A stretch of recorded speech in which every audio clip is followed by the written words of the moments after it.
윤석열과 트럼프는 왜 부정선거에 집착할까? 선거에 출마하는 이들은 대체로 자기가 대중의 지지를 받는다고 여깁니다. 그래서 낙선자들은 투표 결과를 인정하지 못하고 부정선거를 주장하는 일이 많습니다. 하지만 대선 후보급 정치인 정도 되면 되도록 부정선거 주장을 하지 않고 결과에 승복합니다. 그게 장기적으로 민심을 얻는 데 더 유리하다고 판단했기 때문일 것입니다. 그런데 최근 대통령이 직접 부정선거를 주장하는 일이 한미 양국에서 나타났습니다. 윤석열과 트럼프가 주인공입니다. 이들은 부정선거를 강력히 주장하다 못해 아예 부정선거를 이유로 내란과 폭동을 일으켰습니다. 그것도 현직 대통령이 말입니다. 한미 양국에서 거의 비슷한 일이 일어난 건 단순한 우연이 아닐 것입니다. 어떤 배경이 있을까요? 윤석열. 윤석열은 망상 속에 사는 사람 같습니다. 민심을 전혀 읽지 못하고 자기가 엄청난 지지를 받고 있다고 착각합니다. 2023년 10월 11일 서울 강서구청장 보궐선거를 앞두고 윤석열은 선거 승리를 확신하고 있었습니다. 그런데 민주당 후보가 17% 차이로 압승하자 격노했다고 합니다. 모든 여론조사가 민주당 후보의 승리를 예측했지만 혼자 망상 속에 빠져 있었던 것입니다. 윤석열만 그런 게 아니라 김건희도 마찬가지입니다.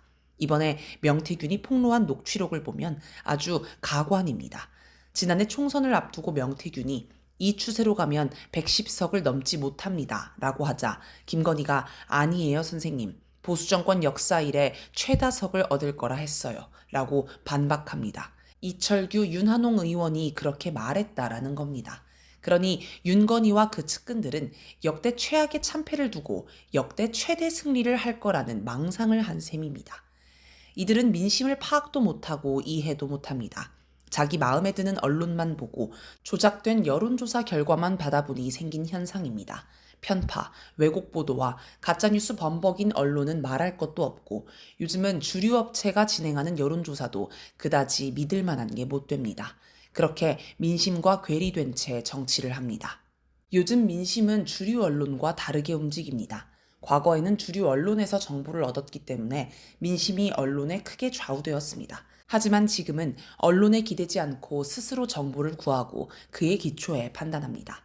또 과거에는 돈과 권력을 가진 기득권 세력이 선거를 좌지우지했습니다. 그런데 이제는 민심에 의해 기득권 세력이 원하는 선거 결과가 뒤집히는 현상이 종종 발생합니다. 윤석열은 자기 생각과 민심이 전혀 다르게 움직이며 선거마다 참패하니 이게 다 부정선거 탓이라고 생각한 듯합니다. 민심과 괴리된 집단이 손쉽게 쓸 수 있는 게 부정선거 논란입니다. 그런데 자기가 정권을 쥐고 있는데 부정선거로 참패한다는 게 말이 안 됩니다. 그래서 등장한 게 중국의 선거 개입설입니다. 중국이 선거에 개입해 한국을 공산화하려 한다는 게 윤석열과 내란 세력의 주장입니다. 이들이 주장하는 말을 들어보면 꼭 중국을 중공이라 부릅니다. 과거 중국과 수교하기 전 중국을 국가로 인정하지 않고 중국 공산당이라는 뜻으로 부르던 그 중공입니다. 요즘은 쓰지 않는 죽은 말을 다시 들고 나온 걸 보면 부정선거 주장을 색깔론과 연결하려는 시도로 보입니다. 그런데 이 현상이 미국에서 먼저 있었습니다. 미국도 중국과 수교할 무렵부터 중화인민공화국이라는 정식 국호로 불렀는데 2010년대 들어와 적대적 관계로 변하자 고위 관료들이 국가 이름 대신 중국 공산당의 영어 약칭인 CCP를 자주 사용합니다. 미국의 움직임이 한국에도 직수입된 듯합니다. 윤석열은 선거로는 도저히 못 이기겠다고 여겼는지 아예 국회를 없애버릴 생각을 했습니다. 12.3 내란 과정에서 등장한 비상입법기구 설치가 의미하는 게 바로 그것입니다. 윤석열이 생각한 비상입법기구는 아마 전두환이 쿠데타로 정권을 장악한 뒤 설치한 국가보위입법회의 같은 것으로 보입니다. 당시 전두환은 국회를 해산하고 자기가 임명한 의원으로 구성된 국가보위입법회의에 모든 권한을 부여해 온갖 악법을 만들어냈습니다. 윤석열과 내란 세력, 성조기 부대는 부정선거를 주장하면서도 대책을 내놓지 않습니다. 기껏 대책이라고 내놓은 걸 보면 선관위를 해체하고 목사와 승려가 선거를 감독하자는 허무맹랑한 소리가 전부입니다. 합리적인 고민은 없고 그냥 아무 말이나 내뱉는 수준입니다. 이들이 정말 부정선거를 뿌리 뽑고자 한다면 개표기 사용을 중단하고 수개표를 하자고 한다거나 투표함을 개표소로 옮기지 말고 투표소에서 직접 개표하자고 한다거나 하는 합리성 있는 주장을 할 것입니다. 이들이 합리적인 대안을 제시하지 않는 이유는 문제의 본질이 부정선거가 아니라 민심 괴리에 있기 때문입니다. 민심 괴리를 막을 대책이 없으니 합리적 대책을 내놓을 수 없는 것입니다. 트럼프. 지금 미국이 처한 상황을 봅시다. 정권 유지는 결국 안보와 경제에서 판가름 납니다. 안보와 경제에서 성과를 내면 국민의 지지를 받고 아니면 버림을 받습니다. 그런데 미국은 안보와 경제 모두 엉망입니다. 2021년 아프가니스탄에서 미군이 주랭랑친 사건이나 우크라이나 전쟁이 사실상 패전으로 끝나가는 현실, 이스라엘이 국가 존립을 걱정해야 할 정도로 막심한 피해를 보는 상황에서 미국의 안보 실태가 고스란히 드러납니다. 세계 최강이라고 자랑해왔던 미국의 군사력이 종이 호랑이였다는 게 속속 드러나니 미국인의 불안이 커집니다. 미국인은 북한에서 언제 핵미사일이 날아올지 몰라 신경이 곤두선 채 살아야 합니다. 경제도 마찬가지입니다. 중국 경제 성장률의 절반 수준에서 헤매면서 그래도 유럽, 일본보단 낫다며 국민을 속이고 있습니다.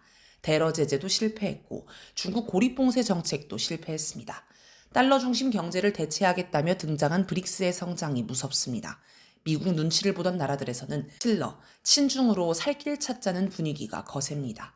미국 중심의 일극 체제에서 벗어나자는 탈미 현상은 최근 유럽에서도 나타납니다. 2013년 창당한 독일 대한당은 이민자 추방 등을 주장해 극우 정당으로 분류되어 연방헌법수호청의 주요 감시 대상입니다. 그런데 지난해 유럽의회 선거에서 독일 사회민주당을 뛰어넘으며 제2당으로 도약했습니다. 튀링겐주를 비롯한 여러 주 선거에서도 30%를 넘기며 2위 자리를 굳혔습니다. 프랑스의 국민연합 역시 극우 정당이라는 비판을 받지만 상당한 국민적 인기를 얻고 있습니다. 2022년 대선에서 2위를 차지하고 2024년 총선 1차 투표에서 28%를 득표해 순식간에 제1야당이 되는 일도 있었습니다. 다만 1차 투표 결과에 놀란 다른 당들이 연합해 2차 투표에서는 3위로 밀려났습니다.